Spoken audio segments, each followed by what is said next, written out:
આમ આદમી પાર્ટીની પત્રકાર પરિષદમાં આપ સૌનું સ્વાગત છે. મિત્રો, આપે જોયું હશે કે છેલ્લા ઘણા સમયથી ભાજપ છે એ ખેડૂતો સાથે સતત અન્યાય કરી રહી છે, અત્યાચાર કરી રહી છે, ખેડૂતો ઉપર લાઠીચાર્જ વરસાવી રહી છે, બેફામપણે ખેડૂતોની કરદાથી માંડી અને ભાવમાં લૂંટ ચલાવી રહી છે. જેના વિરોધમાં આમ આદમી પાર્ટીએ આંદોલન છેડ્યું હતું. આપે જાણ્યું હશે કે કરદા પ્રથા જે આમ આદમી પાર્ટીના પ્રયાસોના કારણે જે રાજ્ય સરકારે ઓફિશિયલી બંધ કરવી પડી, તો આ તમામ બાબતોને લઈને આમ આદમી પાર્ટીએ 9 જેટલી કિસાન મહાપંચાયત આખા ગુજરાતમાં કરી.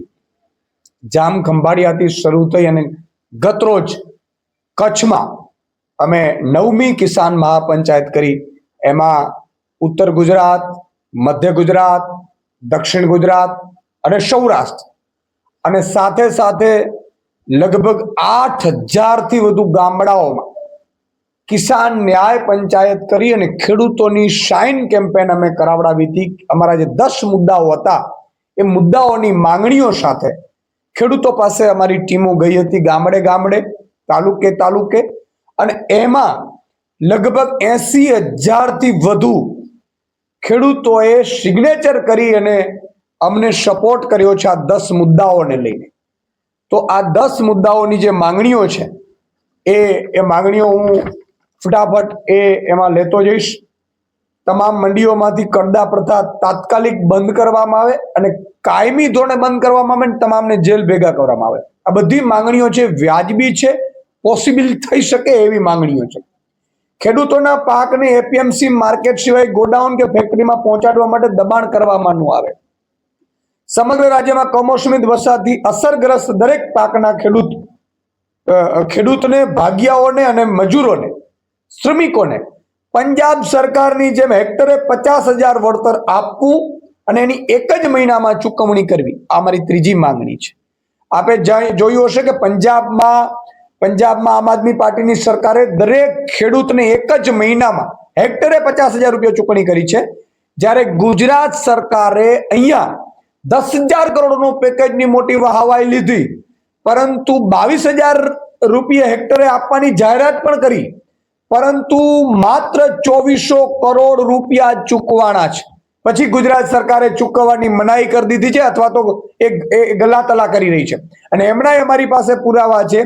કેટલાય ખેડૂતો છે, મારી પાસે પુરાવા છે કે જેમાં ખેડૂતોને જે સહાય જે 2 હેક્ટર કે 2.5 હેક્ટરની 2 હેક્ટરની મર્યાદા મળે છે, 2.5 હેક્ટરનું નુકસાન છે.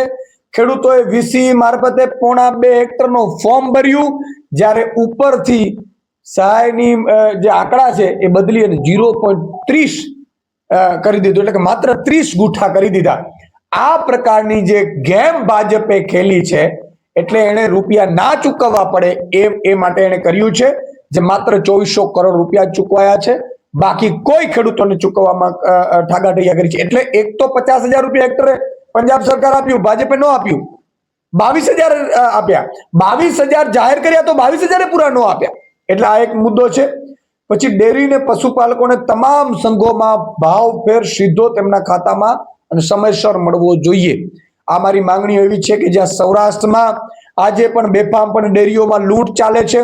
આપણે મોડાસામાં પણ જોયું હશે, ખેડૂતોએ મરવું પડ્યું ભાવફેર માટે. એટલે પશુપાલક અને ખેડૂતોને સીધું ભાવફેર આપવામાં આવે દરેક જગ્યા ઉપર, દક્ષિણ ગુજરાત, મધ્ય ગુજરાત, સૌરાષ્ટ્ર અને ઉત્તર ગુજરાત, અને એ સમયસર ચૂકવવામાં આવે. ખેડૂતોએ આંદોલન ન કરવું પડે, એ પણ અમારી માંગણી છે. ખેડૂતોને દિવસમાં 12 કલાક વીજળી આપવામાં આવે. પંજાબમાં આમ આદમી પાર્ટીની સરકારે ખેડૂતોને અત્યારે પણ દિવસે વીજળી આપવાનું શરૂ કરી દીધું છે. માત્ર 3 વર્ષ હજી પૂરા થયા છે સરકારને. હળદર અને સાબરડેરી આંદોલનના ખેડૂતો પર થયેલા પોલીસ કેસ પાછા ખેંચવામાં આવે અને જેલમાં બંધ ખેડૂતોને તાત્કાલિક મુક્ત કરવામાં આવે. તમામ પાકોની ખરીદી સરકાર દ્વારા એમએસપી એટલે ન્યૂનતમ આધાર જે ભાવ છે, એમએસપી છે, એ પર કરવામાં આવે અને વ્યવસ્થિત સમયસર કરવામાં આવે. આ મારી માંગણી છે. ખેડૂતોને પૂરતી માત્રામાં અને સમયસર ખાતરની ઉપલબ્ધિ કરવામાં આવે. તમે જુઓ, અત્યારે ખાતરો જ્યારે ખેડૂતોને જરૂર છે ત્યારે ખાતરો બ્લેકમાં વેચાય છે. ખાતરની ખેડૂતોએ માટે મોટી મોટી લાઈનોમાં ઊભું રહેવું પડે છે. કોઈ ભાજપના દલાલો હોય એના સિવાય કોઈને ખાતર મળતું નથી.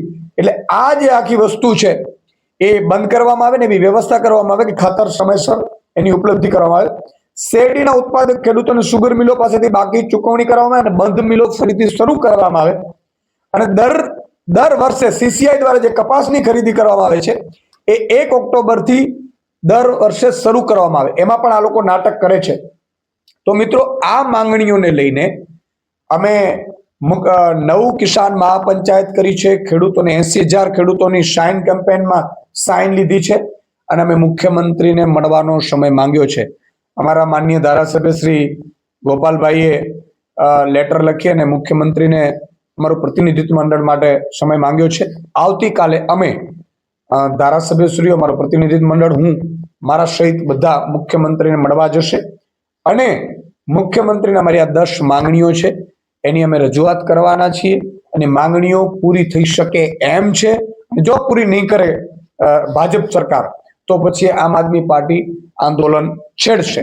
તો આ મુદ્દે આજે આપ સૌને મળવાનું થયું છે. મારું એટલું જ વિનંતી છે મુખ્યમંત્રીશ્રીને કે આવતીકાલે આમ આદમી પાર્ટીનો જે પ્રતિનિધિત્વ પણ આપને મળવા માટે સમય માંગ્યો છે, આપ મળો. અને આ થઈ કેમ શકે એ પણ અમે મુખ્યમંત્રીને જરૂર પડશે તો આંકડા સાથે કહેશું કે આ પોસિબલ છે. આ બધી માંગણીઓ એવી નથી કે કોઈ માંગણીઓ બાકી પોસિબલ ન થાય એવી. તો આ મામલે અમે આવતીકાલે બપોરે 12 વાગે મુખ્યમંત્રી કાર્યાલય જવાના છીએ. આપ મીડિયા સૌને પણ અમે આમંત્રિત કરીએ છીએ. બીજો એક સવાલ એ છે કે ગુજરાતમાં અત્યારે જંગલ રાજ જેવી સ્થિતિ થઈ ગઈ છે. ગુજરાતમાં કોઈ સુરક્ષિત નથી. છેલ્લા 10 દિવસની વાત કરીએ તો છેલ્લા 10 દિવસમાં 3 બાળાઓ ઉપર બળાત્કાર થયું છે. 5 વર્ષની, આજે હમણાં જ ગાંધીનગરમાં દુષ્કર્મ થયું છે. 5 વર્ષની બાળકી છે, એની સાથે દુષ્કર્મ થયું છે. એની હાલત ખૂબ જ નાજુક છે. રાજકોટમાં તમે જુઓ 4 ડિસેમ્બરે 7 વર્ષની બાળકી સાથે દુષ્કર્મની ઘટના બની અને એ હાલત પણ, એમની હાલત પણ નાજુક છે. અને ભાવનગરમાં પણ આજે જ ઘટના બની છે. 5 વર્ષની બાળકી પર 60 વર્ષના વૃદ્ધે દુષ્કર્મ કર્યું છે. એટલે ગુજરાતમાં ફાંકા ફોજદારી મંત્રીઓ અને મુખ્યમંત્રીઓને મારી વિનંતી છે કે જ્યારે પશ્ચિમ બંગાળમાં બળાત્કાર અને હત્યાની ઘટના બની હતી ડોક્ટર બહેન સાથે, ત્યારે મુખ્યમંત્રીશ્રીને એટલું જ્ઞાન આવ્યું હતું આપણા મુખ્યમંત્રીશ્રીને કે એમણે ઉપવાસ કર્યા હતા, પ્રતિક ઉપવાસ 1 દિવસ કર્યા હતા મંત્રીમંડળ સાથે. અને એટલું બધું વધારે જ્ઞાન આવ્યું એટલે મુખ્યમંત્રી ભૂપેન્દ્રભાઈ પટેલે પશ્ચિમ બંગાળના મુખ્યમંત્રી મમતા બેનર્જીને પત્ર લખ્યો હતો કે કેમ, કઈ રીતે આ બધું થાય છે એને અટકાવી શકાય અને કઈ રીતે કડકમાં કડક સજા કરાવી શકાય, એ ઓન પેપર છે.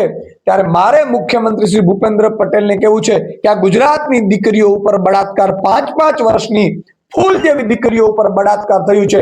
તમારામાં જરા પણ દયા હોય, તમારા મંત્રીઓમાં પણ દયા હોય તો 1 દિવસનો પ્રતિક ઉપવાસ કરો અને કડકમાં કડક સજા થાય અને ગુજરાતમાંથી ફરીથી જ્યાં જંગલ રાજમાંથી ગુજરાત શાંતિપ્રિય બને એવી અમે માંગણી કરીએ છીએ.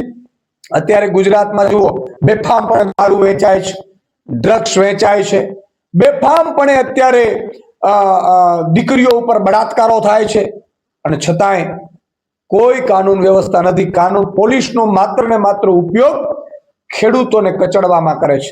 આપે જોયું હશે અદાણી દ્વારા જે લાઈનો નાખવામાં આવી રહી છે એની ગ્રીડ કંપનીઓ દ્વારા ખેડૂતોના ખેતરોમાંથી 5,000 જેટલા ખેડૂતો એકઠા થયા ત્યારે હજારોની સંખ્યામાં પોલીસ કડકી દઈ અને બહેનો, માતાઓ, દીકરીઓને માર્યું ભાજપના ઈશારે. ત્યારે પોલીસ આમાં રોકાયેલી રહે છે. ભાજપના નેતાઓની સુરક્ષામાં, ભાજપના નેતાઓના ધંધાની સુરક્ષામાં કે ભાજપના ઉદ્યોગપતિઓની, માનીતા ઉદ્યોગપતિઓની સુરક્ષામાં પોલીસને સમય મળે છે. પરંતુ ફૂલ જેવી દીકરીઓ ત્યારે વિંધાઈ રહી છે, પીખાઈ રહી છે, નરાધમોના હાથે, રાવણ જેવા લોકોની હાથે પીખાઈ રહી છે. ત્યારે આ ગુજરાત સરકારને જરા પણ સંવેદનશીલતા નથી. એ દુઃખ સાથે કહેવું પડે છે, અત્યારે ગુજરાતને બિહાર બનાવી દેવામાં આવ્યું છે. ગુજરાત અત્યારે જંગલ રાજમાં ફેરવાઈ ગયું છે. આ ભાજપની સરકારે ગુજરાતમાં જંગલ રાજ જેવી સ્થિતિ પેદા કરી દીધી છે. ગઈકાલે અમારે કિસાન મહાપંચાયતમાં બહેનો આવી હતી, દારૂના અડ્ડાના એડ્રેસ આપતી હતી અને એવું કહેતી હતી કે અમારા 22 વર્ષના દીકરાઓ દારૂમાં અત્યારે હોમાઈ રહ્યા છે. તો એને ગુજરાતની મુખ્યમંત્રી કે ગૃહમંત્રીની પોલીસ ને એટલો સમય નથી મળતો દારૂના અડ્ડાઓ બંધ કરીએ. ડ્રગ્સ બેફામ મળે છે, એમડી ડ્રગ્સ મળે છે. તમે જો ડ્રગ્સ હજારો કરોડ રૂપિયાનો ડ્રગ્સ પકડાઈ રહ્યું છે, નહીં પકડાતો હશે કેટલું હશે, અને કેટલાય દીકરા દીકરીઓની જિંદગીઓ બરબાદ ભાજપ સરકાર કરી રહી છે. અને ખાસ કરીને મધ્યમ વર્ગ, જે શહેરી વર્ગે ભાજપને ખોબલે મત આપ્યો છે, એ શહેરી વર્ગને ભાજપે ટાર્ગેટ કર્યું છે અને દીકરા દીકરીઓને ડ્રગ્સમાં હોમી રહ્યું છે. એટલે હું તમામને વિનંતી કરું છું કે ભાજપના આ જંગલ રાજમાંથી આપણે મુક્તિ મેળવવી પડશે, નહીં તો સ્થિતિ એવી આવશે કે એક જ દીકરો દીકરી આપણી હશે અને ભાજપના કારણે ડ્રગ્સના રવાડે છે. ભાજપના નેતાઓને એમાં બેફામપણે કમાણી મળી રહી છે. આપને કોઈ કઈ સવાલ હોય તો. એક સવાલ છે, સ્નેહાંજલિ સોસાયટી આવેલી છે આ સોસાયટી લગભગ 30 વર્ષ પછી જેવી સ્થિતિ કેમ છે અથવા તો ગુજરાતમાં લોલમ કેમ ચાલે છે એનો આ સ્નેહાંજલિ જે સોસાયટી છે થલતેજ પાસે આવેલી છે, મુખ્યમંત્રીના વિસ્તારમાં મત વિસ્તારમાં આવેલી છે. એ લોકોએ 1986માં બંગલાઓ ખરીદ્યા. ભૂલ કોની છે? જે રીતે સુપ્રીમ કોર્ટ સુધી આ કેસ ગયું છે એમાં સ્થિતિ એવી આવીને ઊભી રહી છે કે જે બંગલાઓ જે પ્લોટમાં બનાવવાના હતા એની જગ્યાએ બિલ્ડરે બીજા પ્લોટમાં બંગલા બનાવી દીધા અને પોતાનો પ્લોટ બીજે હતો, અહીંયા બંગલા બનાવડાવીને અહીંયા બનાવડાવ્યા અને હજારો કરોડની સંપત્તિ બિલ્ડરે કમાણી. અને એ જ મુખ્યમંત્રીના વિસ્તારમાં પછી પાછળથી જ્યારે ખબર પડી બીજા ભાઈને કે આ તો પ્લોટ મારો છે, મારી જમીન છે, અને પછી આ જમીનના દસ્તાવેજ થઈ ગયા, પ્રોપર્ટી કાર્ડ બની ગયું, આ લોકો વર્ષોથી રહેતા હતા. અને હાઇટની વાત જુઓ તમે સાહેબ કે અત્યારે 30 વર્ષે જ્ઞાન થયું છે અમદાવાદ મ્યુનિસિપલ કોર્પોરેશનને અને એ લોકો આ બંગલા તોડવા નીકળ્યા છે. જે લોકોએ આ સોસાયટીઓમાં બંગલા ખરીદ્યા છે એનો શું ગુનો છે ભાઈ? બિલ્ડરે છેતર્યું તો બિલ્ડરને તમે પકડો. અને એમાં પણ તમે જુઓ કે 41 કરોડ રૂપિયા ભરવાની નોટિસો પાઠવી છે, તો 41 કરોડ તમે બિલ્ડરો પાસેથી લો. જે બિલ્ડરે આ બંગલા વેચ્યા છે એને છેતરપિંડી કરી છે, એ બિલ્ડર પર 420ની ફરિયાદ થવી જોઈએ, એ બિલ્ડરને જેલમાં નાખવું જોઈએ. એમસીએ આ વ્યવસ્થા કરી અને જેનો પ્લોટ છે એને બીજી જગ્યાએ ફ્લેટ આપવું જોઈએ અથવા તો એફએસઆઈમાં વધારો કરી દેવું જોઈએ. એ કાંઈ કર્યું નથી આ લોકોએ. આ જ ભાજપને ખોબલે મત આપનાર આ બંગલાના માલિકો, બંગલામાં રહેતા વૃદ્ધોને ભાજપે 30 વર્ષ બાદ એની અણાવડતના કારણે રોડ ઉપર કરી દીધું છે. અને આ લોકો મુખ્યમંત્રીને પણ મળવા ગયા હતા. મજાની વાત એ છે, હું પણ જો ગઈકાલે મુખ્યમંત્રી શ્રી અમને ટાઈમ આપ્યું તો આ સોસાયટીનો મુદ્દો પણ હું મુખ્યમંત્રીને કહેવાનો છું કે તમારાથી ન થતો તો અમે કરી દઈએ ભાઈ, તમારાથી ન થતું હતું. પણ આ લોકો જે લોકો બંગલા 30 વર્ષ પહેલા લીધા હોય, ઘરનું ઘર બનાવ્યું, વૃદ્ધો શાંતિથી જીવતા હોય અને અહીંયા બુલડોઝર આવીને બીજે દિવસે એમ કે તમારા બંગલા પાડી દેવાના છે, તો એ જાશે ક્યાં? અને એ પણ કોની ભૂલ? અધિકારીઓની અને બિલ્ડરોની ભૂલના કારણે. જે બંગલાઓ ખરીદ્યા છે એની કોઈ ભૂલ નથી. એટલે આટલી લોલમ સરકાર ચાલી રહી છે. તમે જુઓ કે ખબર નથી પડતી કે સરકાર ચાલે છે કે સર્કસ ચાલે છે.